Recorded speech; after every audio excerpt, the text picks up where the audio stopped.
Hi, I'm Thalassa. My brother took out a $900,000 loan, using my name. Then he kicked me out of the house I technically owned and said, "I don't owe you anything." But the worst part? It wasn't just the loan. It was the years they let me believe I mattered, only to erase me behind closed doors. They used my credit, my silence, and my love, like I'd never notice. How does a family smile at you at breakfast while planning to bury your name under their lies? And why did no one stop him? The day had started with a rare kind of stillness. Late September sun filtered through the blinds in long, slanted lines across the kitchen tile. I sat with a mug of chamomile, reviewing lesson plans on my laptop, the faint hum of the dishwasher murmuring in the background. For a moment, things almost felt normal, like the chaos of the past year had faded enough to let me breathe. Living at Dorian's place wasn't ideal, but after the divorce, it felt safer than being alone in some one-bedroom apartment with paper-thin walls and no sense of connection. He'd offered, of course, said it was the least he could do. "Stay as long as you need," he told me, with that big brother tone that always sounded generous to outsiders, but never quite rang true to me. Still, I accepted. At 36, restarting life was easier with a roof over my head, even if it wasn't really mine. The phone rang mid-scroll through a teacher's resource website. Unknown number. I nearly let it go to voicemail, but something made me pick up. "Hello, may I speak with Thalassa Han?" "This is she," I replied, my tone instinctively professional. "This is Michael from Liberty First Bank. We're reaching out regarding the mortgage payment scheduled to post next week." "I'm sorry?" I sat up. "I don't have a mortgage." A short pause. "Ma'am, the mortgage for the Rancho Cordova property is listed under your name. Loan initiated 4 months ago. Would you like to verify the last 4 digits of your SSN to confirm?" He read them out. Every single number was correct. I felt the bottom of my stomach fall away. "I never took out a loan," I said slowly. "This has to be a mistake." He paused again. "Well, we have the full application on file. Signed, dated, notarized. We'll email a copy to you now." I barely remembered ending the call. My tea had gone cold. The dishwasher beeped as if nothing had changed, but everything had. My head swam. I opened my laptop, fumbled for my email. The subject line popped up before I was even ready. Liberty Mortgage. Contract copy. My name stared back at me from the first page. The signature, it looked like mine, but I knew better. I pulled the small box of personal files I'd stashed under the guest bed.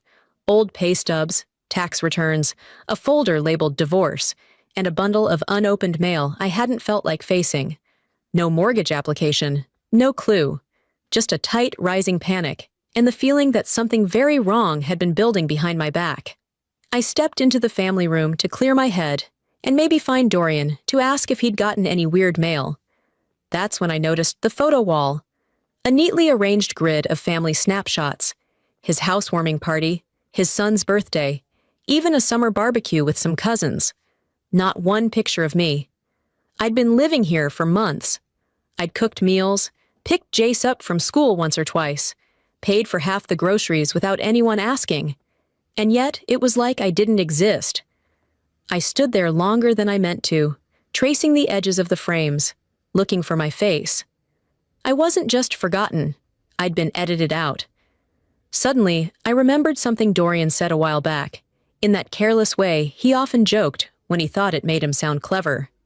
We were talking about finances and credit, and he'd said, "You've got the score, sis. Use it while it's good."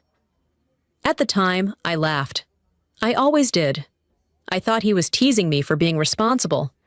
But now, my fingers moved faster than my thoughts.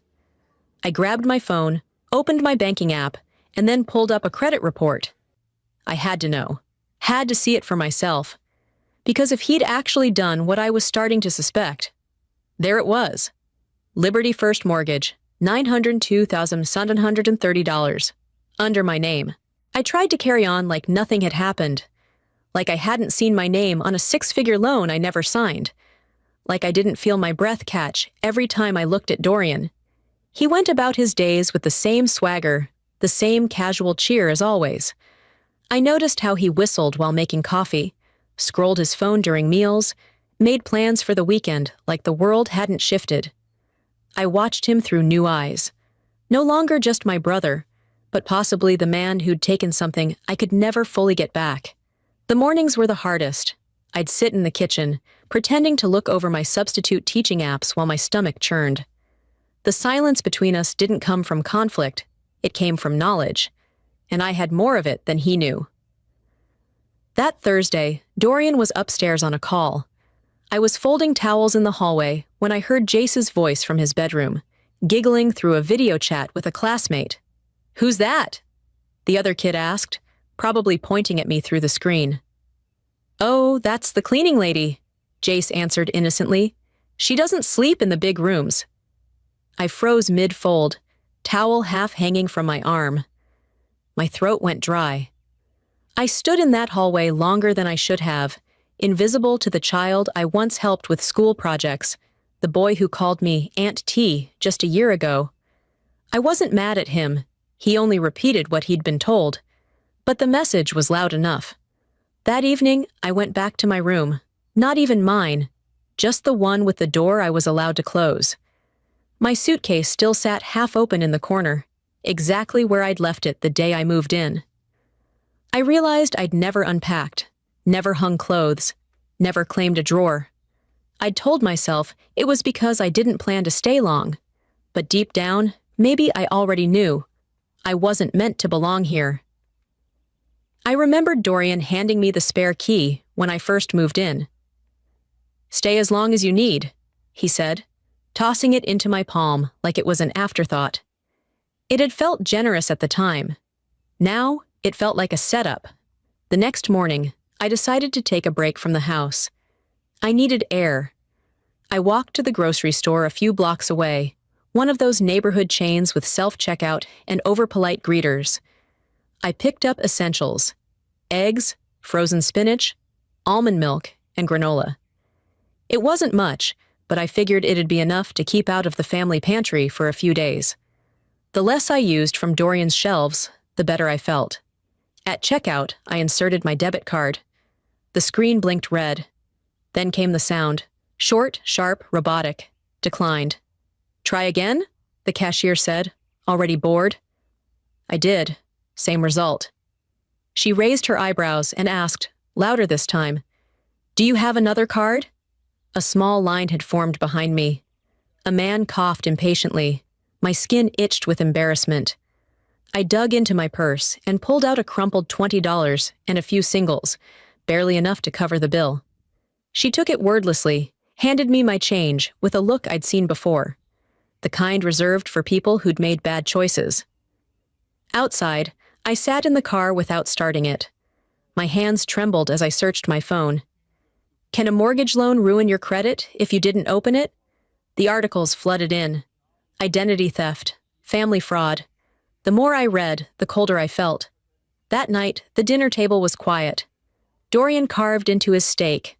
Irene, his wife, passed the salad. Jace was in his room, probably playing video games. No one asked where I'd been.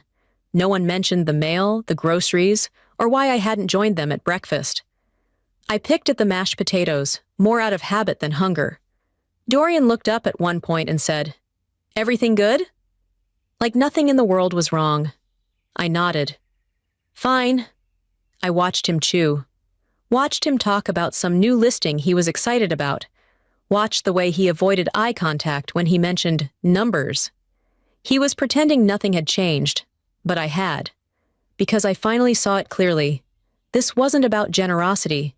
This was control. This was convenience. And I wasn't going to play along anymore. I sat through that dinner like it was a meeting with a stranger I owed nothing to. I finished my food, stood up, and rinsed my plate. And in my head, I made a quiet vow. I won't stay invisible much longer. The next morning, I pulled the storage box from under the bed. It had followed me through 2 apartments, the divorce, and now here, folded letters, tax returns, and a jumble of forms I'd filed away during the years I worked as a teacher. I never thought I'd need to go through them again. But today, my hands moved with purpose. Near the bottom, beneath a school fundraising receipt and an old recommendation letter, I found what I was looking for. A scan of the form Dorian had once asked me to co-sign. "Just an employment thing," he'd said, sliding the paper across the kitchen counter over microwaved lasagna. I remembered the way he smiled, like it was no big deal. I'd trusted him, blindly, stupidly. I held it up to the light. The signature page had a font mismatch. The date didn't sit where it should. I pulled out my phone, logged into my old email account, and searched for the digital copy I'd sent myself back then. One of my few compulsions. Backing up everything. When it loaded, I sat completely still. The original had expired 6 months after signing. That was over a year ago. The copy I held now had fresh dates, extended clauses, and language I never remembered approving. Dorian hadn't just reused the form. He'd rebuilt it. There was a name for what I was looking at, and it wasn't family. By mid-afternoon, I couldn't sit in that room any longer. I needed to get out, breathe different air. I texted Kelby, an old colleague from the district, someone who had once invited me to her daughter's birthday party and called me too honest for politics. We met at a cafe near 10th and N Street, the kind that played light jazz no one actually listened to and served drinks in real ceramic mugs. Kelby looked the same, wiry frame, a quick smile, and eyes that always looked like they knew more than she let on. After catching up on the surface-level things, teaching schedules, union drama, I brought up Dorian. Casually, carefully. She stirred her chai. "I remember seeing your name on some lender paperwork years ago. Thought you were a co-borrower." I blinked. "Years ago?" "Yeah, this was before COVID, I think. He used to come into my office a lot. Everyone knew he was trying to get pre-approved, but had awful credit." I nodded slowly, trying not to let my face crack. "I guess I wasn't in the loop." Kelby squinted at me. "You didn't know?" "I do now," I said. Then I smiled, and it was the kind of smile I'd seen my mother wear whenever someone brought up the past. Thin, practiced, just tight enough to say, "We're done here." After we hugged goodbye, I walked slowly back to my car. I didn't remember half the street signs. My feet moved, but my thoughts were somewhere else entirely. The city felt like it had always known, like I'd been the last one to catch up. I sat in the driver's seat with the door still open. I watched a mother pull her toddler into a stroller and wondered how many people lived entire lives being invisible to the people closest to them. It wasn't just the form. It wasn't just the money. It was how easily I had been overwritten, repurposed. I thought about every time Dorian had laughed off his mistakes. How Mom once told me, "Your brother's just trying his best. He doesn't land on his feet like you do." As if my steadiness meant I owed him my spine. That night, I lay in bed with the glow of my phone illuminating the dark. I wasn't looking at social media. I wasn't playing Sudoku. I opened the browser, typed slowly. Legal action against family identity fraud. My finger hovered over the search button. If they could fake my signature, I could reclaim my voice. Dinner that night felt like theater. Everyone knew their roles. The table was set neatly, forks on the left, napkins folded like always. The roast smelled the same, but everything else had changed, at least for me. I'd spent the day printing documents at the local FedEx office, scanning every line again with the kind of clarity only betrayal brings. I kept the pages in a brown folder tucked inside my bag, sitting just beside me on the dining room bench. No one asked about it. Dorian sat across from me, cutting into his chicken with the same practiced calm. Jace mumbled something about school, and Irene offered her usual passive smile. Oswin, my father, took his seat like he hadn't skipped a word since breakfast. I didn't want to explode. I wanted the truth. "Do you remember the employment form I signed for you?" I asked, voice even. Dorian's knife paused mid-cut. He didn't look up. "Why?" "I've been reviewing my credit report." "That form, it wasn't what you said it was." He finally looked at me. Calm. Cold. "Thalassa, You're living under my roof. Maybe show a little more gratitude than questions. I blinked. My pulse thudded, but I didn't flinch. Jace glanced up from his plate, confused. Irene reached for the salt like nothing had happened. Oswin cleared his throat, but said nothing. I wasn't just being ignored. I was being warned. The rest of dinner played out in a strange quiet. Every word sounded distant, as though they were talking around me instead of with me. They laughed about a neighbor's new deck, about Jace's soccer team, but no one circled back to what I'd said. Later, after the dishes were done and the house had settled, Irene knocked softly on my door. I didn't want to open it, but I did. She stepped inside like a counselor, hands clasped, eyes gentle in that practiced way. "I know you're upset," she began, "but this isn't the way." I crossed my arms. "We're family. We keep things internal. You start poking into legal territory, that changes everything." Irene paused. Her voice lowered like we were in a church. "Your brother is doing well now. This house, this life, it's stable. Please don't ruin that. You're stronger than this." That word, strong. It always came when someone wanted me to carry something they didn't want to admit was heavy. I didn't respond. I just watched her. She meant every word. She wasn't lying, but she wasn't seeing me either. I waited until she left, then closed the door behind her gently. Not out of respect, just to stay quiet. Back in my room, I pulled out the brown folder. I flipped through the pages again, not to double-check, but to remind myself I wasn't imagining it. They hadn't denied anything. They just told me to shut up. They didn't say I was wrong. They said I was inconvenient. The room was still. Outside, I heard Jace laughing at something on the TV. Dorian's footsteps down the hallway. The hum of the fridge, steady as ever. I sat on the edge of the bed and felt a clarity settle in. If keeping silent kept this version of family intact, maybe it was time that family broke. I opened my laptop, attached the altered form, the mortgage notice, and a short message. Subject: fraud inquiry, family member, misuse. In the message body, I included only the necessary words. And at the very end, I typed one more sentence before clicking send. I'm done asking.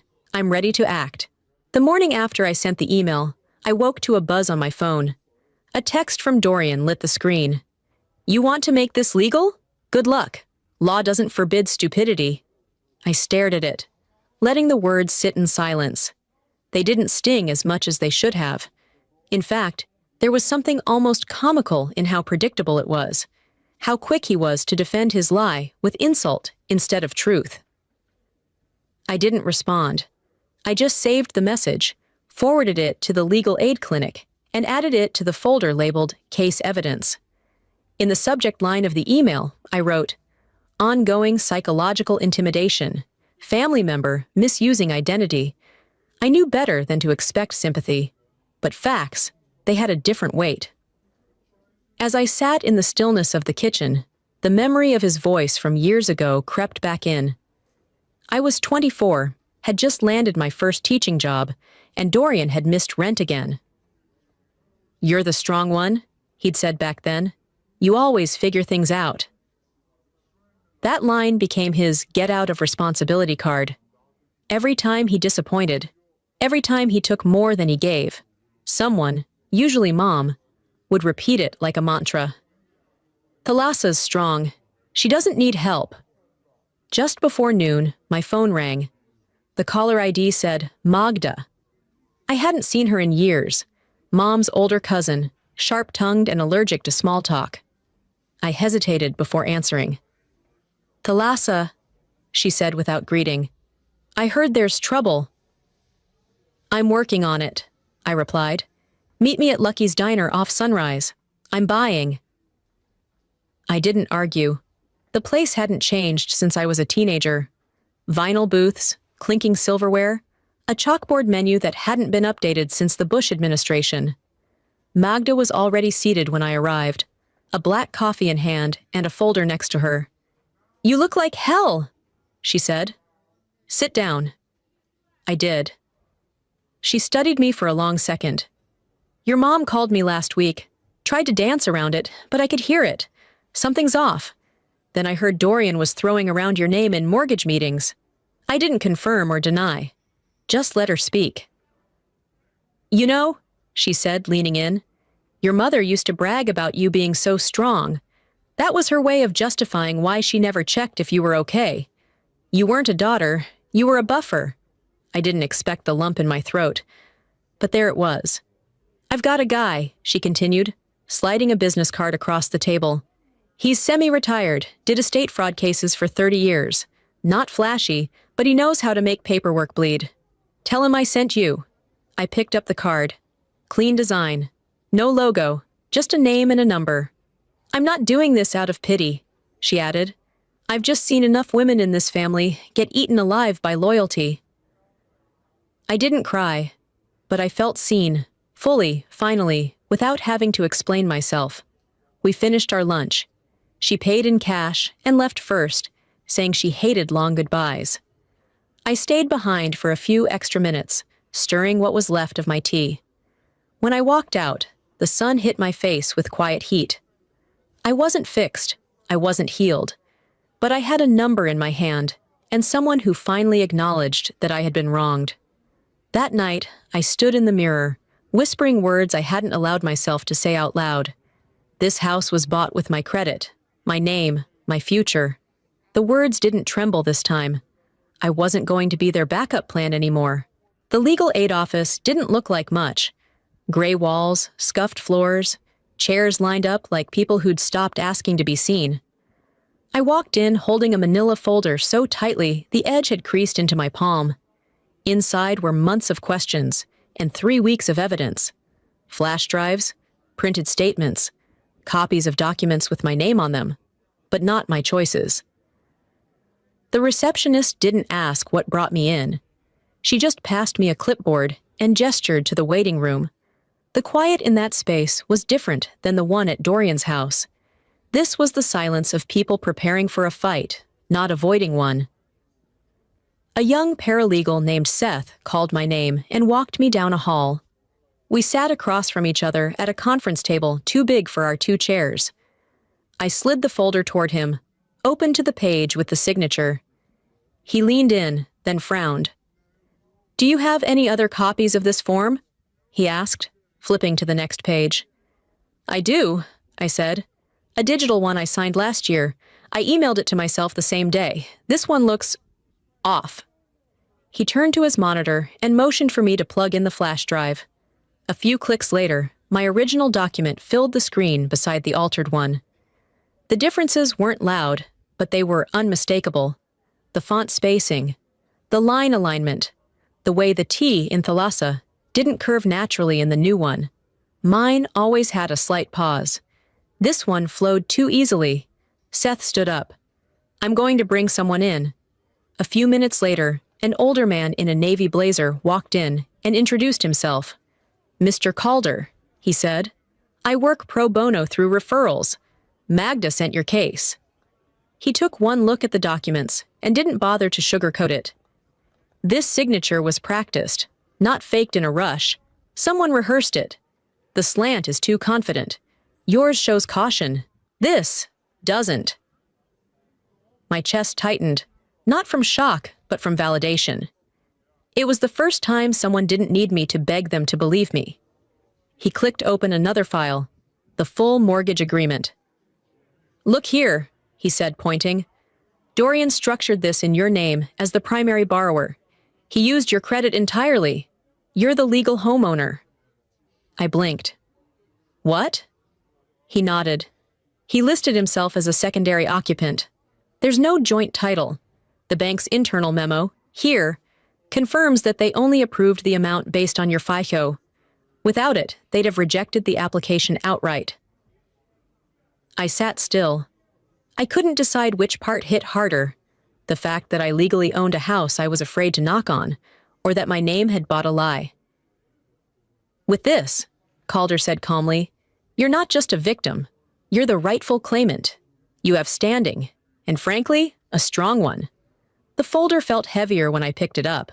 We scheduled a formal intake meeting for next week. Calder walked me to the door and gave a small nod before turning away. No pep talk.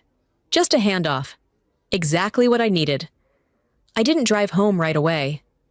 Instead, I pulled into McKinley Park and sat on a bench near the duck pond, pulled out the printed forms. My name, my debt, my identity. For weeks, I'd felt like I was disappearing, erased from the photo wall, the family dinners, the financial records. But now I realized something. I wasn't gone. I was buried beneath someone else's mess. If I was the one carrying this debt, then I had the right to reclaim what came with it. My name, my standing, my voice. By the time I got back to Dorian's, the sun was starting to set. I parked on the street, not the driveway. Walked up to the door without hesitation. No one saw me come in. I moved past the kitchen, through the hall, and into the guest room I still technically occupied. I didn't say a word. I locked the door behind me, set my bag down, and opened my laptop. Tomorrow, I'd let him know who actually owned this house. By the time I got home from the library that afternoon, the envelope was already sitting on the kitchen counter. I recognized the seal, Liberty First Bank. I paused for a moment, thumb tracing the edge, stomach turning. I opened it slowly, expecting a notice, maybe an update on the dispute. But inside was something else entirely. A thank you letter. Congratulations on maintaining a responsible payment history, on building trust with the institution, on being the kind of homeowner we're proud to work with, and at the bottom, signed in blue ink, Mr. Dorian Halber. My name wasn't mentioned, not once. He'd accepted praise for something I didn't even consent to build. The mortgage, the credit, the payments. It was all mine, but the bank believed he was the one keeping it afloat. He got the applause. I got the debt. I stood there with the letter in my hands, every sentence feeling like a slap. Not because the bank didn't know the truth. How could they? But because he didn't even flinch when they gave him credit for stealing. Later that evening, I stepped out to clear my head and parked in the lot behind the school where I used to substitute. I hadn't returned there in months. I was halfway through scrolling through my inbox when a message from Kelby popped up. The subject line just said, "Not good." I opened it. "Someone from Dorian's office called my HR today," it began.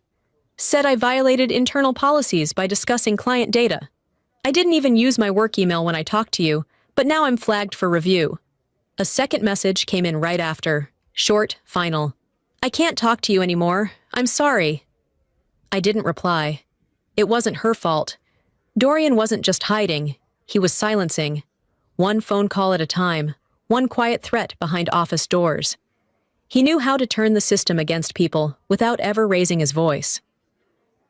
Driving home, I thought about every time I'd watched him lie and watched people believe him.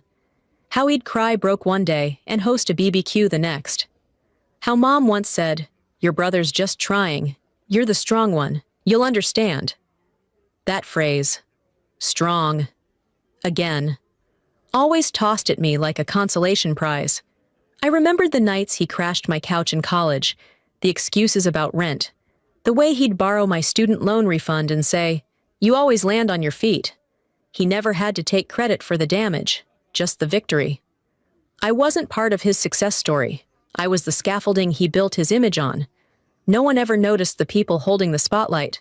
They only clapped for the guy standing in it. Back in my room, I laid the congratulatory letter next to the mortgage contract. 2 pieces of paper, same lie, different fonts. I snapped a photo of them together. The angle caught both signatures, his praise and my burden, on full display. If he wanted credit, he'd soon get all of it, under oath. The invitation wasn't sent to me, but I heard about the brunch from Aunt Magda, like always. Dorian wanted to show the house, as if it hadn't already been paraded through every conversation since the loan was approved. Family, neighbors, old coworkers, they were all coming for coffee, eggs, and praise. I wasn't on the guest list. That morning, I dressed in a plain navy sweater and black slacks, hair tied back, folder in hand. I didn't knock when I arrived. I opened the door like someone who still had a key. because I did. The moment I stepped in, every fork paused mid-air. Conversations clipped short. Irene's eyes widened, but her mouth froze in a smile she didn't mean. Dorian, standing in the kitchen near the mimosa pitcher, blinked twice. "Thalassa," he said, steady but tight. "Didn't know you were coming." "I figured since it's my house," I said, setting the manila folder on the counter. "I might as well show up too." No one laughed. I didn't make small talk. I didn't comment on the spread. Avocado toast, bagels, smoked salmon like we were on the coast. Instead, I walked to the living room, turned on the flat screen, and slid in the USB drive. "What's this?" someone asked behind me. No answer. The footage rolled, grainy but clear. Dorian in an office, leaning over a desk, phone pressed to his ear. "Just copy her signature," his voice said, too casual to be innocent. "She won't even notice. I've got a few old forms from when she helped with paperwork. They match close enough." Silence. In the video and the room. Someone gasped. A glass shattered on the floor. I turned, looking not at Dorian, but at the people around him. Faces I'd grown up with. Aunties who used to braid my hair. Uncles who'd once called me the practical one. Cousins who never really knew me, but liked to say they did. Dorian stepped forward, hands out. "Thalassa, we don't need to do this here," Irene interrupted. She marched over and turned off the screen. "We don't air our laundry like this," she snapped. "This is not how we solve things in this family." Oswin spoke from the couch without standing. "You're tearing this family apart. You think a brunch is the place for this?" I looked at them, one by one. None of them said, "That's wrong." No one said, "That wasn't okay." Just discomfort, just decorum. "I'm not breaking anything," I said, my voice calm. "I'm showing what's already been broken." Magda didn't speak, didn't move, just sat in the corner with arms crossed, eyes locked on Dorian like she'd been waiting years for this moment. I placed a copy of the mortgage agreement on the coffee table, right on top of a stack of coasters printed with the word family in cursive script. And then I turned and walked toward the front door. No one followed, no one asked me to stay. Out in the driveway, just as I was opening my car door, I heard soft footsteps. It was my cousin Lila. She touched my elbow gently. "We didn't know it was you," she whispered. "We thought he just used someone." I nodded once. Not in forgiveness, not in understanding. Just a mark of receipt, a message delivered. I didn't reply. Because next time they saw my name, it would be in a courtroom docket. I came back the next morning, not for a confrontation, just for my things. A few jackets, my planner, the small box of receipts and lesson outlines I kept beside the bed. I wasn't ready to see him again, but I wasn't going to let him erase me quietly either. The air was cool as I stepped onto the porch. The front door was already open, but Dorian stepped out as I approached. His tone was loud, calculated. "You've embarrassed us enough. You're not welcome here." I didn't flinch. I reached into my bag, pulled out the folded printout of the deed with my name. I held it up without a word. He slammed the door. I didn't knock again. Minutes later, I sat on the porch steps, scrolling through my phone, waiting for the next move. It came quickly. 2 squad cars pulled up at the curb. Non-emergency line, I guessed. I stood before they stepped out, met them with calm. "Ma'am, we got a call about a possible trespasser." I handed one officer my ID and opened the folder to the mortgage file. "This is my name, my address, my mortgage." He read it over, exchanged a look with his partner, then pulled me a few feet aside. "You can fight this," he said gently, "but not today. He's still listed as the resident. We can't remove him without a formal court order." "I'm not asking you to," I replied. "I'm leaving." I didn't take a single item from the house. I walked down the steps with only my purse and the weight of everything I'd carried for too long. I didn't call anyone. I didn't cry. I walked 4 blocks, turned right past the church, and sat on a bench outside the bus stop. The wind tugged at the hem of my sleeve. My name was on that house. My future had paid for it. But now I was standing on a sidewalk, waiting for a bus like a stranger in my own life. I thought about the term eviction. It wasn't the right word. I hadn't been removed from a home. I'd been denied the illusion that I ever had one to begin with. By late afternoon, I arrived at the women's shelter on 14th, a quiet building tucked between an old library and a bakery.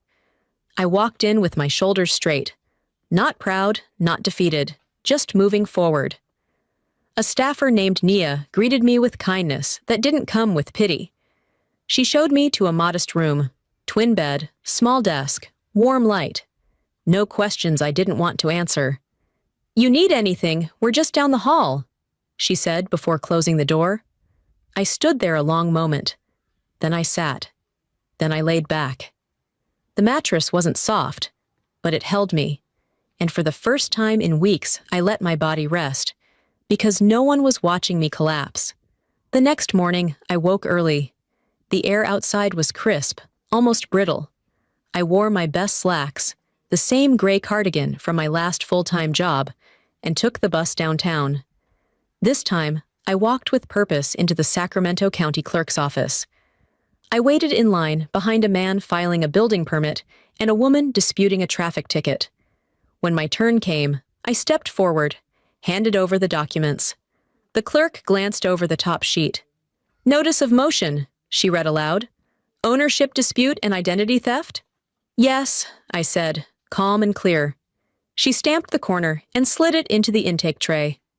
If he wanted war, I thought as I turned to leave, I'd bring a legal army. The courthouse stood gray and tired against the Sacramento morning. I arrived early, coffee in hand, folder under my arm, and not a trace of makeup. Not because I didn't care, because I didn't want to soften anything. I was here for truth, not sympathy. Mr. Calder waited outside, leaning on the stone banister like he'd done this 1,000 times. "You ready to take your name back?" he asked. I didn't hesitate. I already did. Inside, the courtroom was colder than I remembered from jury duty years ago. The kind of cold that sat between the tiles and climbed into your spine. Dorian sat across from me with a lawyer in a navy suit, too expensive for his income. Irene was behind him, jaw set like stone. Oswin was absent. Cowardice often wore silence best. I didn't glance at them, not once. We began with paperwork. The judge flipped through notarized forms, screenshots of emails, account alerts. Calder spoke calmly, punctuated each document with a story, a timeline, a cost. "She didn't just lose money," he said, his voice quiet but firm. "She lost her signature, her history, her standing." When my turn came, I stood without shaking. Read my statement without skipping. "I didn't agree to this loan. I didn't authorize these papers. My name was used, but not with my consent." Dorian's lawyer objected twice, first on relevance, then on tone. The judge overruled both. When I finished, I sat down and exhaled slowly. Not relief, not triumph, just breath returning to a place it hadn't been welcome in for weeks. At the end of it all, the judge said she'd review the filings, that we'd receive the written decision within 10 days. Outside the courthouse, Irene passed by me without eye contact. Calder didn't follow. He knew I needed the silence more than closure. As she walked away, I heard Oswin's voice, not directed at me, but enough to land. It didn't have to go this far. And I thought to myself, no, it didn't. You just had to tell the truth before it broke everything. Dorian didn't speak. He looked at me once, briefly, and for the first time in my life, he didn't look smug. He looked tired. And small. The following week, I moved into a small one-bedroom near the river. It wasn't fancy, but it was mine. I painted one wall light green, not because it matched the decor, but because it didn't remind me of anything. I bought a mattress, set up a desk, put my name, T. Han, on the mailbox with a silver label I printed myself. The quiet there was different than the silence I'd lived in before. This one was chosen. I didn't fill the space with noise. I let it hold me. Let it echo back something I hadn't heard in a long time. my own rhythm. One morning, as I was checking mail before heading to the library, I saw the envelope. Sacramento County, official seal. I took it upstairs, sat on the edge of the bed, and opened it slowly. The ruling was short. The identity theft was confirmed. The mortgage reverted to me entirely. My name cleared. I didn't cry. I didn't cheer. I folded the paper and slid it into the same folder I carried into court, now thinner but heavier with meaning. It was my debt. But now it was also my name again. The new mailbox came from a small hardware store near the river. Cheap plastic, matte black. But the label I printed for it felt like solid gold. T. Han. Just that. Nothing more, nothing less. As I peeled the backing off the sticker and pressed it onto the metal, I caught my reflection in the door's tiny curve. I didn't look triumphant. I looked settled. A neighbor walked past with her dog and offered a soft, "Morning." I nodded back. For the first time in a long while, I didn't lower my eyes or flinch at casual kindness. I locked the box with its flimsy little key, and even though it probably cost 50 cents to replace, the click echoed louder than Dorian's door ever had. That morning, I woke up not to chaos, not to dread, but to sunlight warming the bedspread. No alarms, no footsteps outside my door.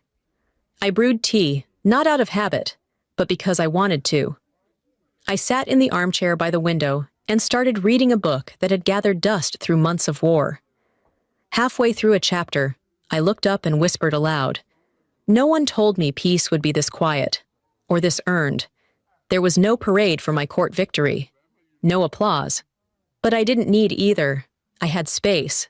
I had silence that didn't punish. A week passed before I checked the old email again. Dorian had written 4 times. "Can we talk? You didn't have to go that far. I was just trying to protect the house. I'm still your brother." Each one landed like a dull tap. I didn't open any of them. I read the previews, hovered over the trash icon, and deleted each message with deliberate slowness. Not out of anger, just out of finality. I didn't need his words. I needed him to sit with the silence I'd known too long. On a Tuesday afternoon, I took a walk past the block I once called home.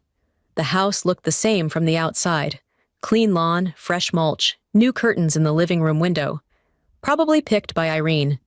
They always had a thing for pattern matching. I didn't slow down. I didn't knock. I just glanced once. And no one came out. No one called after me. That silence used to feel like erasure, but now it felt like freedom. By the time I returned to my apartment, the sun was beginning to dip, casting a soft orange glow through the blinds. There was a letter on the floor just inside the door. No envelope window, handwritten address. I recognized the clerk's name on the return label from court. It wasn't legal paperwork this time. I opened it with care, unfolded the single sheet. "We don't often see people fight this hard without hatred," it read. "You reminded us why the law exists." I read it twice, then again. I folded it neatly, slid it into the same folder I'd used for every step of this process. Not because I needed to prove anything anymore, but because it mattered to have something that told me I wasn't invisible. I had reclaimed more than a deed. I had reclaimed the right to be. The envelope had no return address, but I recognized my mother's handwriting immediately.